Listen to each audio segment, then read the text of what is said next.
The character 请 means please in Chinese, right? But what if I told you it's actually closer meaning to invite? When you attach 请 in front of a verb, you're actually inviting somebody to do that action. For example, 请进 means please come in. 请坐 means please have a seat. And 请客 means to treat somebody, or literally invite somebody to be the guest. You can see how these phrases seem to translate to please in English, but this is where we get an incomplete picture of what this character actually means. Unlike English, you can't use this character 请 to plead with somebody. We can all write. Please, Mother, it's our destiny. In this instance, we have another Chinese word for that concept. 拜托。拜托不要现在告诉我，请让我继续喜欢你。This problem is fairly common in language learning, right? Where you learn that a certain word in Chinese means another word in English, except we forget that words can have multiple meanings. Please in English can be used for polite requests and also to plead with somebody. But 请 in Chinese can only be used for polite requests and it cannot be used to plead with somebody. So in this video, let's talk about 7 more Chinese characters or words that you may have misunderstood. Number 2 is the character 笑, which would translate to smile or laugh in English. But in English, we make the distinction between smiling and laughing, where smile is just a happy expression you make with your mouth, and laugh is a happy expression plus you're laughing out loud. You're making a sound like ha ha ha. But in Chinese, the concept of 笑 covers the entire spectrum, all the way from a faint smile, 微笑, to a hearty laugh, 大笑. The distinction is not clear. And on the other hand, in Chinese, there's no concept of frowning.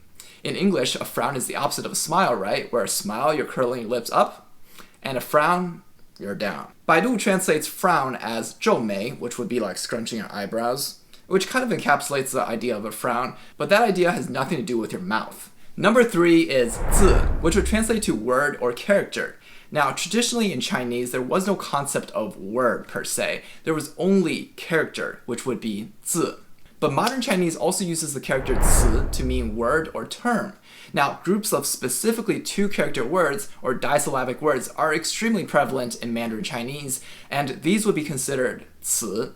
So this means that in Chinese there's 2 types of dictionaries. There's 字典, which is a dictionary of single characters, and there's also 词典, which is a dictionary of terms and words with multiple characters. There are many different types of word constructions in Chinese, and it's really interesting how different characters can come together to form new words and concepts.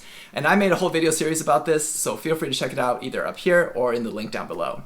The 4th one is 对不起, which you might have learned is I'm sorry.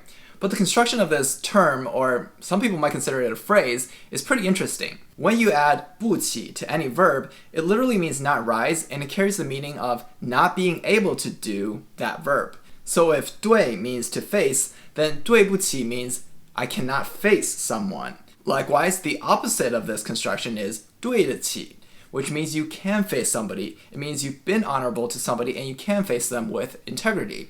Some other terms that use this construction are 买不起, cannot afford, 看不起, to look down upon, and also their opposites, 买得起, to be able to afford, and 看得起, to respect or look well upon somebody. Okay, now let's move on to some more advanced terms. And the next one is 青春, which is commonly translated as youth. Now, there's a bit of cultural difference between youth in English and 青春 in Chinese. So in English, when we say youth, we're basically referring to anybody who's not an adult.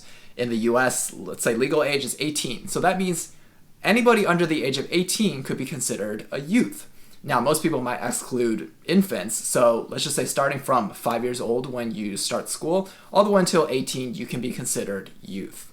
But in Chinese, when we refer to 青春, we're actually referring to a season of one's life, literally the green spring season of one's life, where you're learning and you're growing. It's heavily tied towards your student years, and this is why a lot of Chinese people will say, 不要浪费你的青春, don't waste your youth. Now, obviously, there isn't like a set age frame for this term, but just from what I feel and from talking to some of my Chinese friends, we all pretty much agree that 青春 refers to your adolescent years going up until early adulthood. So roughly from 10 years old all the way up to 25 years of age, which is a little bit higher than youth in English.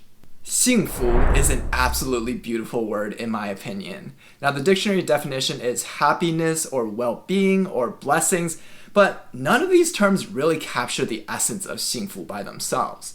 幸 means good fortune, while 福 means blessing, and together it encapsulates the feeling of happiness and contentment when you're blessed with a good life or good circumstances. Not necessarily good fortune, because that can be short-lived. So if somebody won the lottery, right, that's good fortune. We might say 他好幸运. That's a different term. 幸运 is fortunate, lucky. But in order to be 幸福, to qualify as that, it has to be a bit deeper, it has to be more long-lasting than that. Imagine like a picture-perfect family where everybody loves each other and there's no quarrels and they all get along.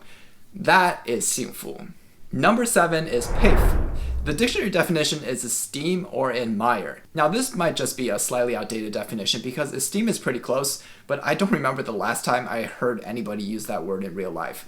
So admire, on the other hand, is a little bit off because it has the meaning of wanting to be like that person, and 佩服 doesn't really have that meaning. In my opinion, the best colloquial translation for 佩服 is actually just respect.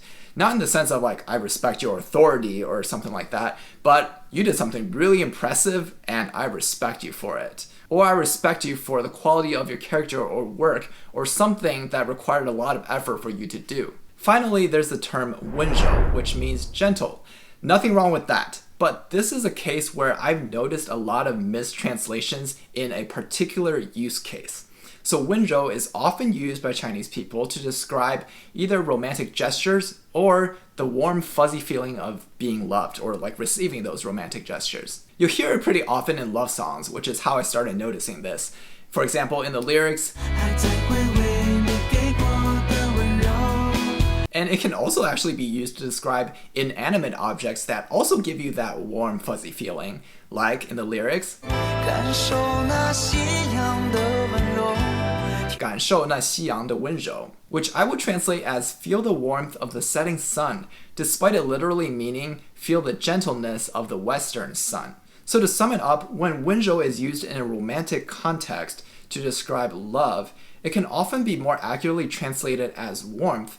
And the reason for that is because in Chinese, we use 温柔 to describe tender love, and in English, we tend to use warmth and not gentle to describe tender love. Alright, thank you so much for watching until the end. I hope you enjoyed this throwback to my old style of videos. Honestly, I just really needed a break from doing long research videos. But anyways, if you want to support me at no extra cost to you, consider using one of my affiliate links in the description below, where you can shop at your favorite stores like Amazon.com, buy the same products at the same price, but if you use my link, I can get a small commission.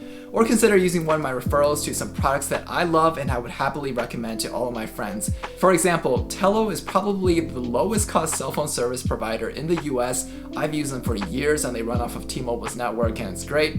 Or Discover Credit Card, which is a perfect credit card for students or anybody who's looking to get their first credit card, build some credit. It was my first card and I actually still use it to this day. Not to mention they have some really cool designs and excellent customer service.